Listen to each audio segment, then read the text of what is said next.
to be here with all of you today, including Captain America, right? Love it, love it. It's good to be here today. I thought what we do is, I'll just tell you a little bit about myself, tell you a little bit about why I'm in this race. Come on, tell you about why I'm in this race, and we'll do some questions, and then for anybody who wants to, we'll do selfies. So you may notice I'm a little hoarse. All I can say is I think I picked up a little bit of a cold. One hug too many in the selfie line. So, nevertheless, I persist.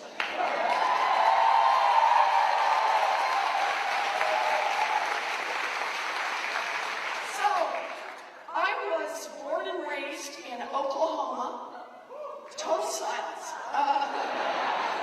It's okay, there aren't that many Okies. I was born and raised out in Oklahoma. I do have an Okie back here. Good, good, all right, all right. Born and raised in Oklahoma. I am what used to be called a late in life baby.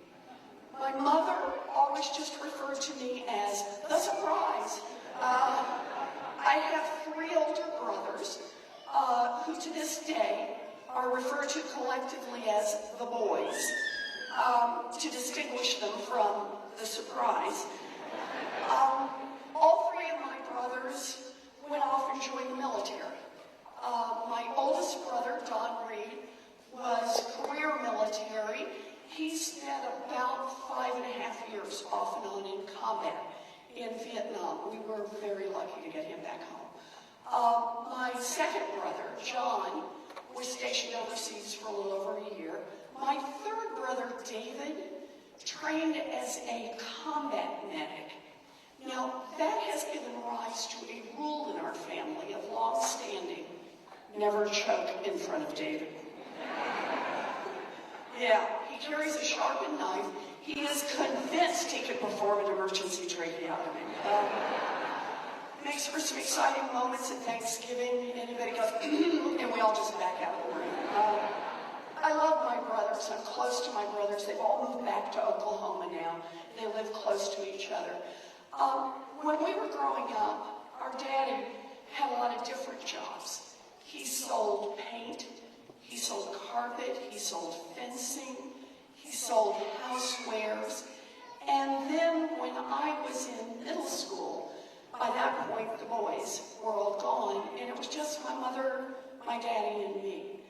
And my daddy had a heart attack.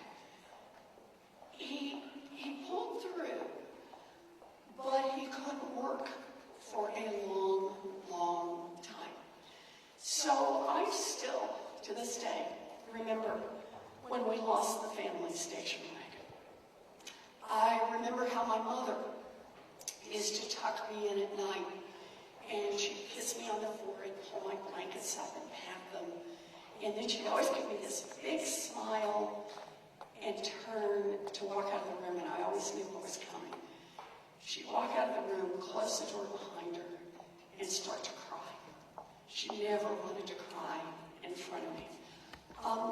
This is the time in my life when I learned words like mortgage and foreclosure. And then one day, I walked into my folks' bedroom, and laid out on the bed was the dress. Now, some of you in here will know the dress. It's the one that only comes out for weddings, funerals, and graduations. And there's my mother, pacing. She's in her slip and her stocking feet, and she has her head down, and she's saying, "We will not lose this house. We will not lose this house. We will not lose this house." She was 50 years old. She had never worked outside the home. She was terrified. Finally, she looked up, and she saw me standing in the doorway. I'm just a kid.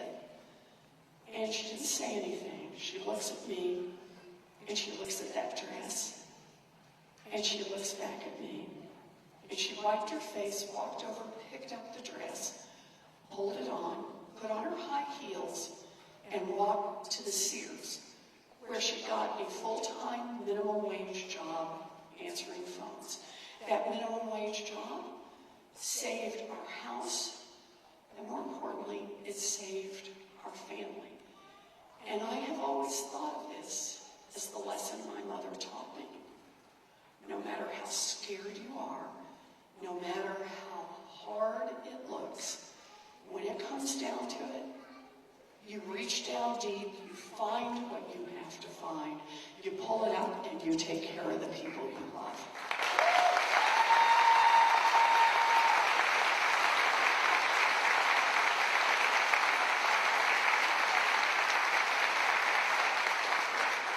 Now, it was years later when I came to understand that wasn't just what my mother taught me. That's what millions of people do around this country every day. No matter how hard it looks, no matter how scared they are, they reach down deep, they find what they have to find. They pull it up, and they take care of themselves and the people they love. We are Americans, that's what we do.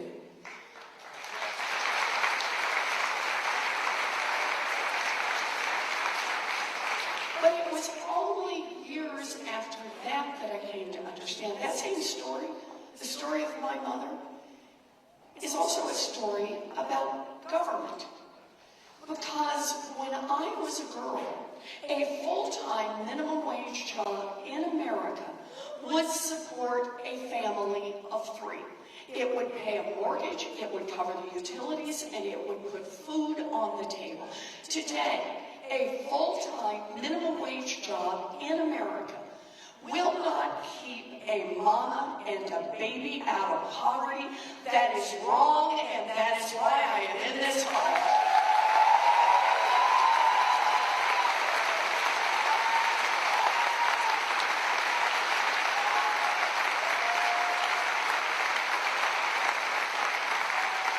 And understand this, that difference is no accident. It didn't happen because of gravity. That difference is about who government works for. Because when I was a girl, the question asked in Washington about where to set the minimum wage was, what does it take a family of 3 to survive? What does it take a family of 3 to get a toehold in America's middle class?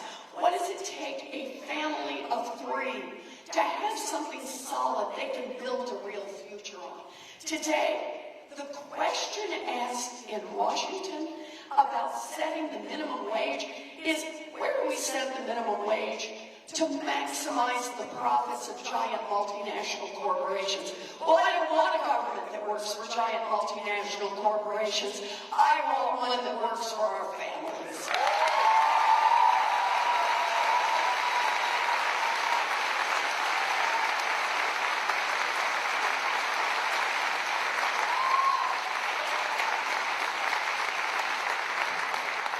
So like I said, the boys all went off and joined the military. It was a path to America's middle class.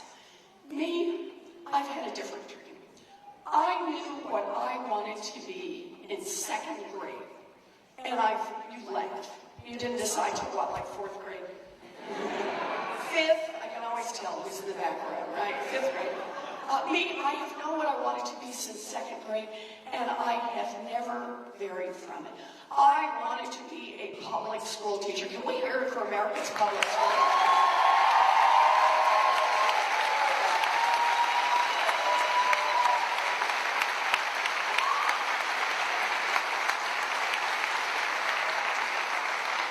Oh, I wanted to do this. And I want you to know, I invested early.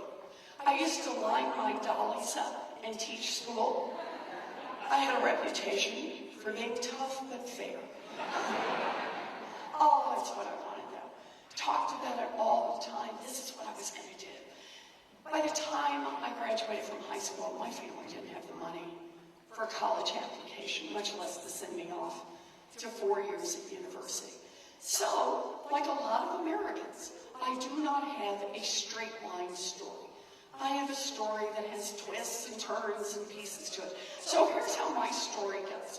I was a high school debater, and I got a scholarship to college. Yay!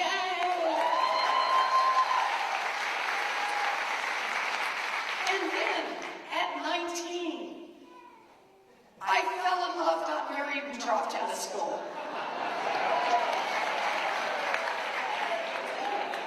Yay! Now look, it's something I chose. Nobody made me do this, and it's going to be a good life. Going to be. But I thought I'd given up on the dream. That I'd never be able to teach school. And then we're living down in Houston, Texas, and then I found it. 45 minutes away from where we lived, there was a commuter college that cost $50 a semester. And for a price I could pay for on a part-time waitressing job, I finished my 4-year diploma. I became a special education teacher. I have lived my dream job.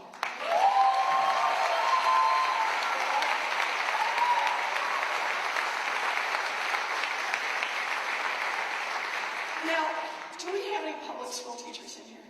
Oh, wow. Okay, so I'm going to need you to back me up on this. Okay, back me up on this. It is not a job, it is a calling. I love this work. I have 4 to 6-year-olds, little ones, and I remember the things we worked on. I remember our successes. I remember our not-so-successes. I love those kids. And I probably would still be doing this work today, but my story has some more twists and turns. And here's the next one. By the end of the first year, I was visibly pregnant. And the principal did what principals did in those days. Wished me luck and hired someone else for the job. Okay, so that's what it's like. Here I am, I'm at home, I've got a baby, I can't get a job. What am I going to do? Because I'm the kind that's got to do something. I know, I'll go to law school.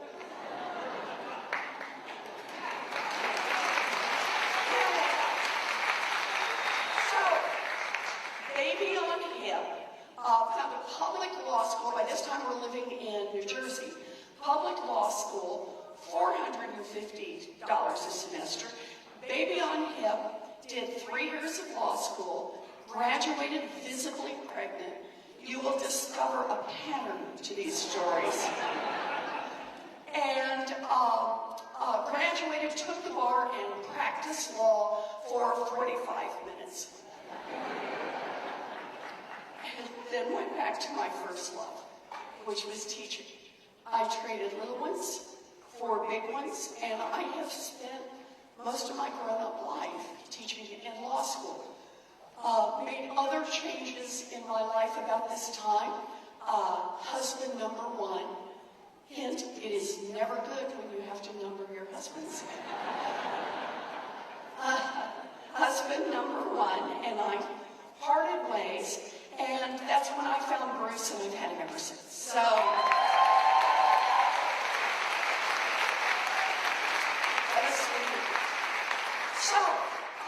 here I am. I'm teaching in law school, and I don't know if this is everybody, but for me, growing up in a family that was kind of hanging on to our place in the middle class by our fingernails, I tell you what I wanted to learn about and teach about money.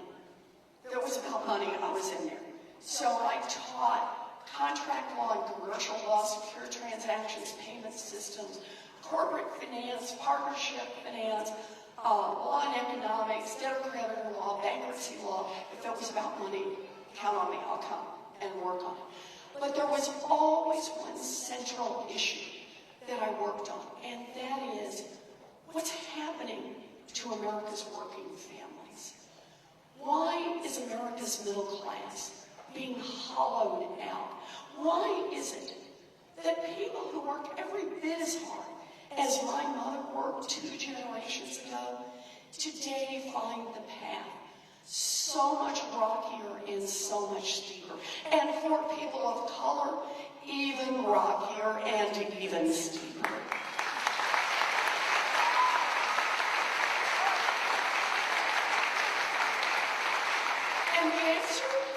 is just like the answer of a minimum wage. It's who government works for. Think of it this way. We have a government in Washington that works great for giant oil companies.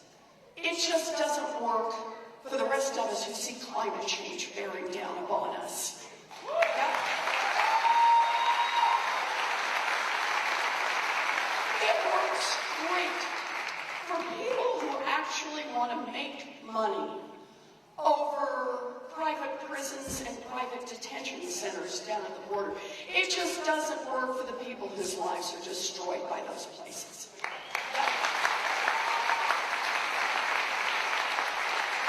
It works great for giant drug companies, right? Just not for the people who want to get a prescription filled. Here's the thing.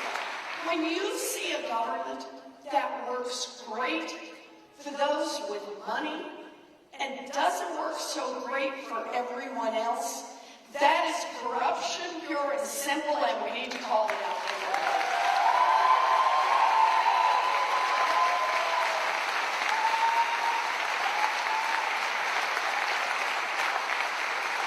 Corruption.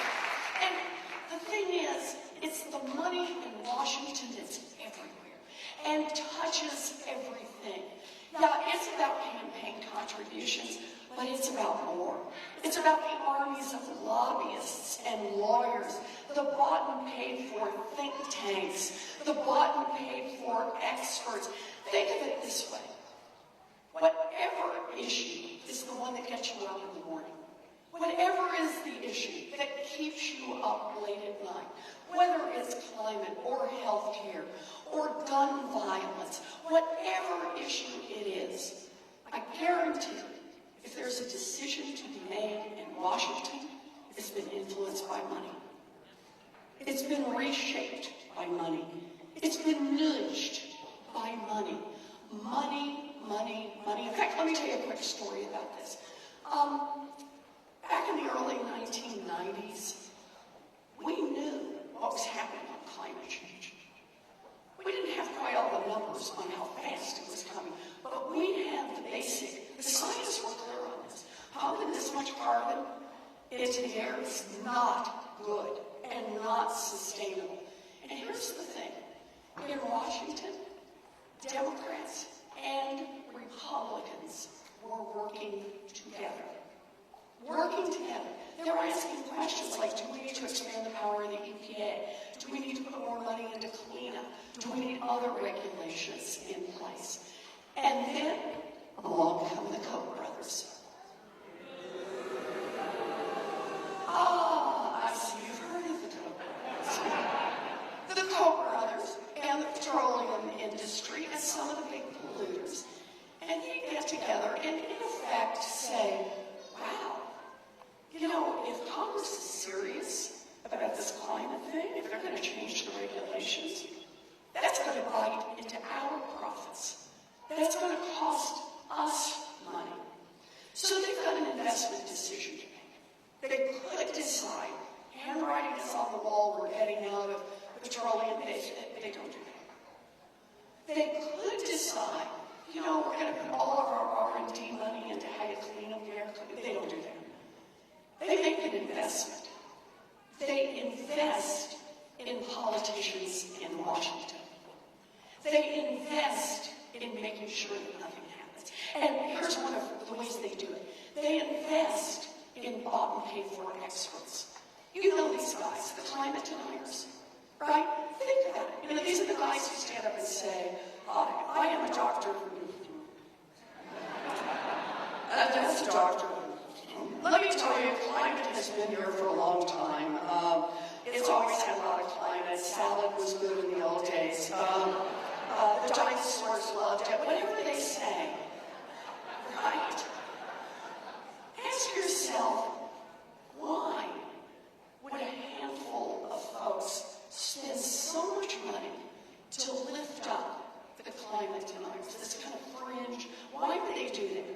You know, the Koch brothers don't do this because they don't understand science. No, they did it because those thought paid for experts could build something. They built an umbrella that politicians could hide under and keep taking money from the Koch brothers, from the oil industry, from the big polluters. And if voters ask, say, gee, I don't know, it's all controversial, I'm not a scientist.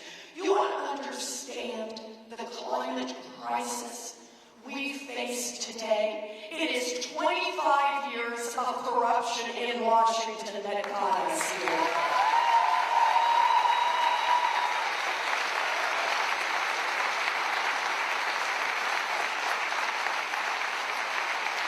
So the money is everywhere. It's felt everywhere.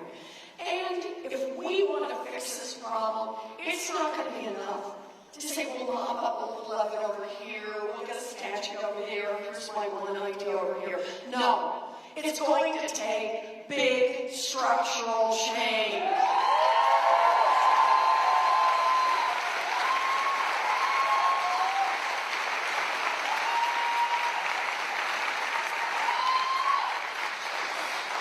Big structural change, and I'll tell you what. The place I want to start is let's go up against the corruption head on. We just got to fight it. I'm ready.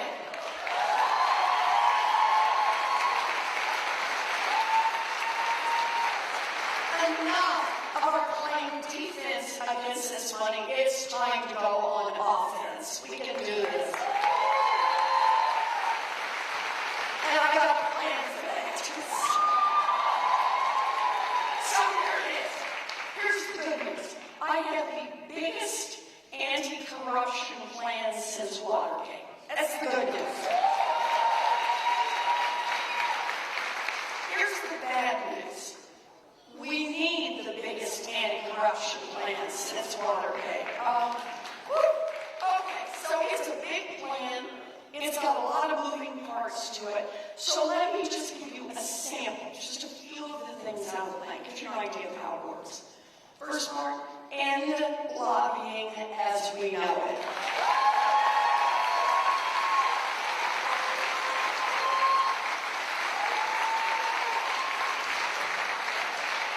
Block the revolving door between Wall Street and Washington.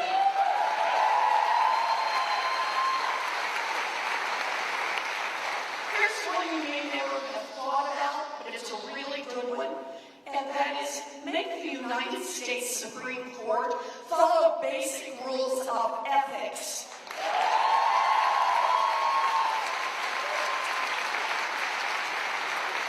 Okay, I can do these all day long. Let me just do one more, just one more. And then if you really want to hose out some corruption in Washington, here's one. Make everyone who wants to run for federal office put their tax returns online.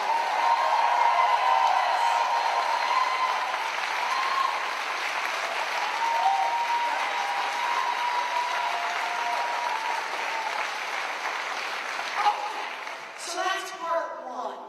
And that is attack the corruption head on. Just come after it. Because here's the thing. You start to disrupt the influence of money, the influence of the giant corporations, the influence of the billionaires. Now you've got a chance to start making real change. And here's where I want to go. I want some structural change in this economy. We've got a real problem in America right now, and that is these giant corporations. You know the ones, they've swallowed up the little businesses, they've swallowed up the medium-sized businesses. Shoot, they've swallowed up what used to be big businesses. And the problem is the power it gives them. Power over their employees, power over their customers, power over the communities where they're located, and power in Washington. It is time for a president who has the courage to enforce our antitrust laws and break some of these guys up.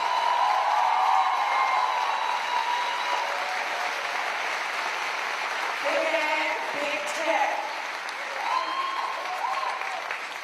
So, that's part one, and it'll help a lot. But the rest of it, we need more balance in the system. Corporations have got so much power. We need more power in the hands of workers. That means make it easier to join a union and give unions more power with corporations.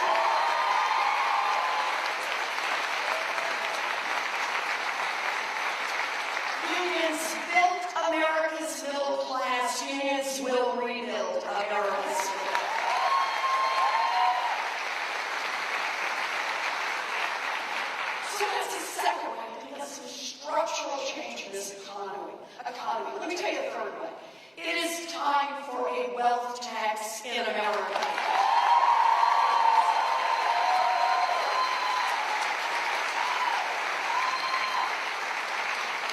And yeah, I got a plan for that. So let me explain the plan. This is a tax on the top 0.1%. So here's how it works. Your first $50 million is free and clear. Yeah, exactly. One over here. I can deal with this one. She is not unreasonable. Your first $50 million is free and clear. But your 50 millionth and first dollar, you gotta pitch in 2 cents. And 2 cents on every dollar of accumulated wealth after that. You hit $1 billion, it's a few more pennies you gotta pitch in. And just so everybody thinks about how this works, anybody in here own a home or grew up in a family that owned a home? Yeah, you all have been paying a wealth tax. It's just called a property tax, right? And all I'm saying that's different is for the top 0.1%, their property tax isn't just real estate.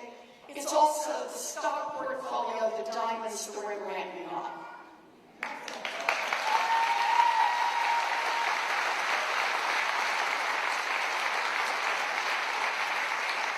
Now, I know you're going to be shocked to hear this, but there are some billionaires who have taken exception to my wealth tax.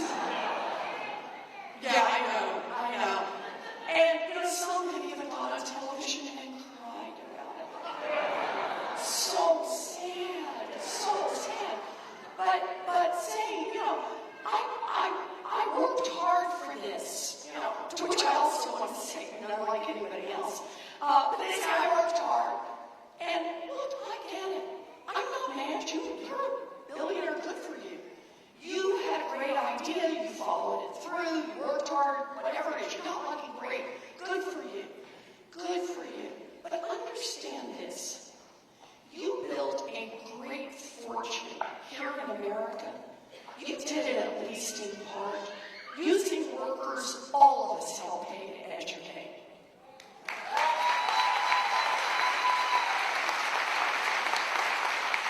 You did it, at least in part, getting your goods to market on roads and bridges all of us help pay to build.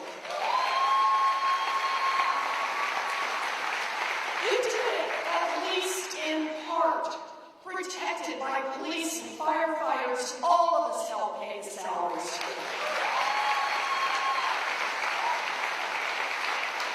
And here's the thing. We are glad to do it. We are Americans. We want to make these investments in opportunity. All we're saying is when you make it big, I mean really big, I mean top 0.1% big, pitch in 2 cents so everybody else gets a chance to make it in this country.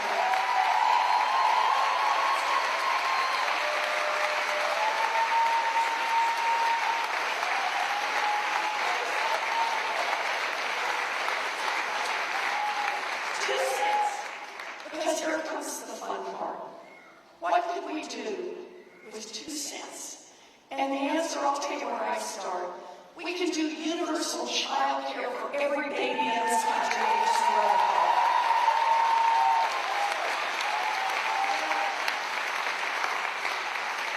0. Universal pre-K for every 3-year-old and 4-year-old in America.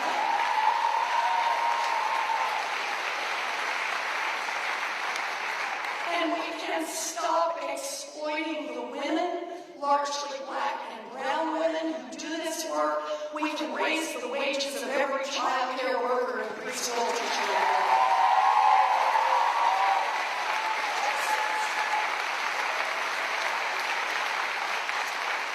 A 2-cent tax on the top 0.1% pays for all of that for our babies, plus an historic $800 billion investment from the federal level into our public schools.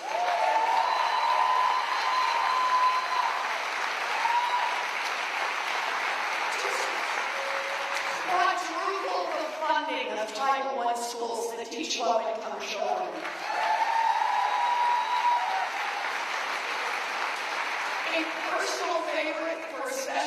ed teacher for the first time in history, fully fund IDEA so children with disabilities have a chance to have an education.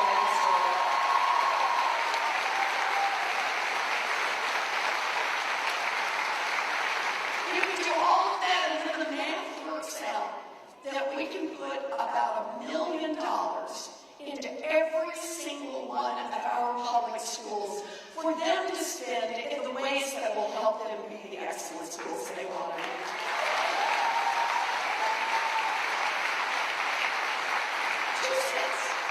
So that same 2 cents got us all of that for our babies, all of that for K-12 and not through yet. That same 2 cents will also permit us to provide tuition-free technical school, 2-year college, and 4-year college for everyone who wants to educate.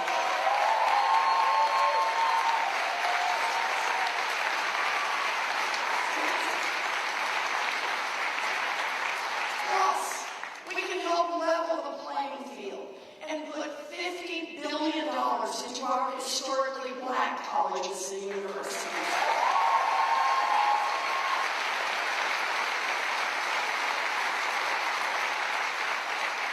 All of that and just one more.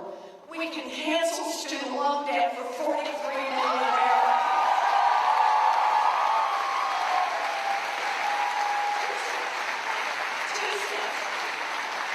I want you to think about that, because this really is whether the 2 cents stays with billionaires or whether the 2 cents comes down to invest in an entire generation.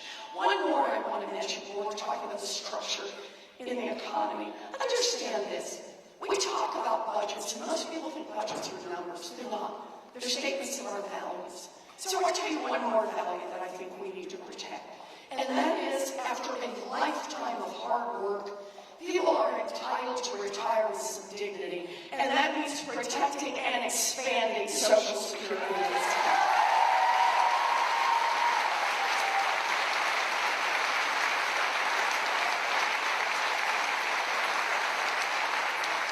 And here's my plan for that.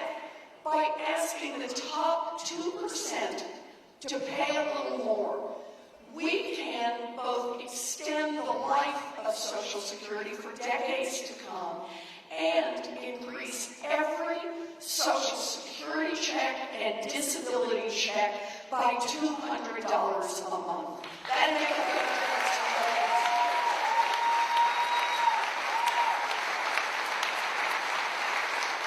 Okay, so that's part 2. Some structural change in our economy.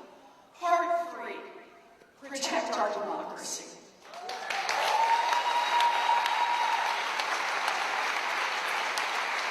We need a constitutional amendment in this country to protect the right of every American citizen to vote and to get that vote counted.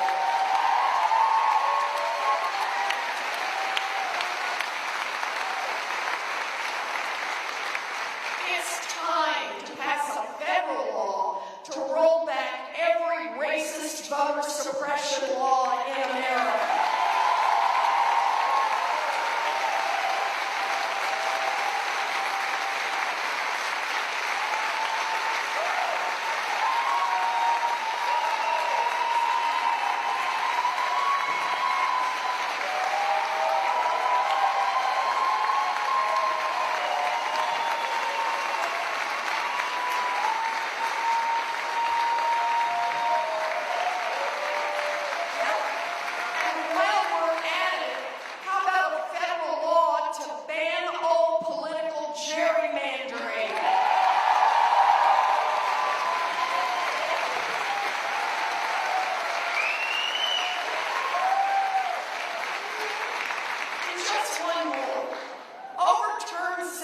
United democracy is not for sale.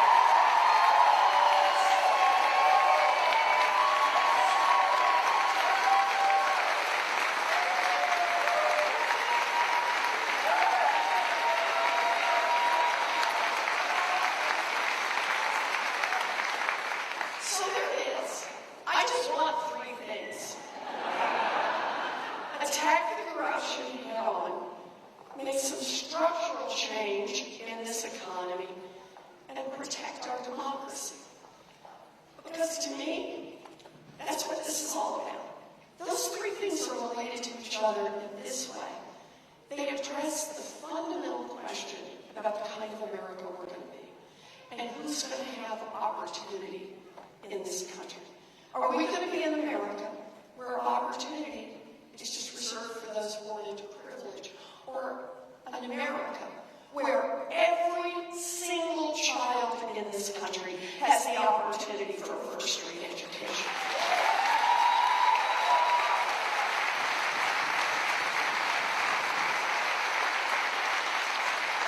Opportunity. Remember, I was a special ed teacher. Opportunity means a lot of different things to different people. Opportunity to live independently. Opportunity to be able to get a good job, to be able to start your own business. Opportunity to love who you love and build the family you want to build.